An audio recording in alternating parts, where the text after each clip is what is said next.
શું ખાસ વિગત જેમ ફાઇનાન્સના રિપોર્ટમાં? જી, તો સિમેન્ટ સ્ટોક્સ પર આજે જેમ ફાઇનાન્સનો રિપોર્ટ આવ્યો છે. તેઓએ જણાવ્યું છે કે આવનારા 4 થી લઈને 5 મહિના આ સેક્ટર માટે પોઝિટિવ રહી શકે છે.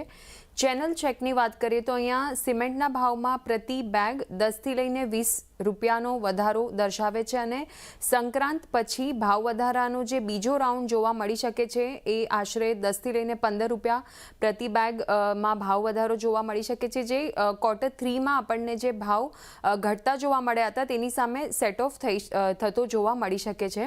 FY27ના પહેલા થોડા મહિનામાં માંગ અને ભાવમાં વધુ સુધારો થવાની અપેક્ષા તેઓને લાગી રહી છે.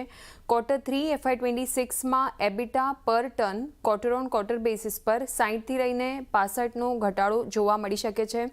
Q4 FY26ની વાત કરીએ તો અહીંયા પણ એબિટા પર ટનમાં 250 પર ટનનું એક્સપાન્શન જોવા મળી શકે છે. તેઓના મતે તેઓએ અલગ અલગ સિમેન્ટ કંપનીઝ પર રેટિંગ અને ટાર્ગેટ આપ્યા છે. પહેલાં JK સિમેન્ટ જોઈએ, અહીંયા એડની કોલ આપી છે, રેટિંગ આપી છે તેઓએ એડની રેટિંગ અને ટાર્ગેટ આપ્યા છે 6500 પ્રતિ શેરના. શ્રી સિમેન્ટ અહીંયા પણ એડની રેટિંગ આપી છે અને 30,200 રૂપિયા પ્રતિ શેરના તેઓએ ટાર્ગેટ આપ્યા છે. અલ્ટ્રાટેક સિમેન્ટમાં ખરીદારીની સલાહ આપી છે અને ટાર્ગેટ છે 14,200 પ્રતિ શેરના. તો આ રીતે એક જેમ તરફથી આપણને રિપોર્ટ આવતો જોવા મળી રહ્યો છે સિમેન્ટ સ્ટોક્સ પર.